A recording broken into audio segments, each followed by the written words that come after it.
মাননীয় শিক্ষামন্ত্রী সব জায়গায় গিয়ে বলে নকল আর চলবে না। 2026-এর শিক্ষার্থীরা আপনাদেরকে দেখিয়ে দিচ্ছে এই স্ট্যান্ডবাজি আর বাংলাদেশে চলবে না।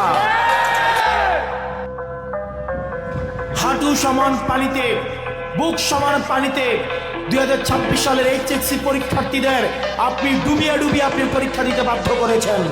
আপনারা একবার দুঃখ প্রকাশের প্রয়োজন বোধ করলেন না, বরং এই শিক্ষার্থীদেরকে আপনারা বলছেন মাদকাসক্ত।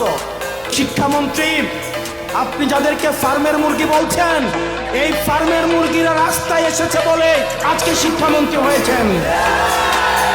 এই ফার্মের মুরগিরা রাস্তায় নেমে এসছে বলেই শিলং থেকে এসে সংবিধান বিশেষজ্ঞ হয়েছে।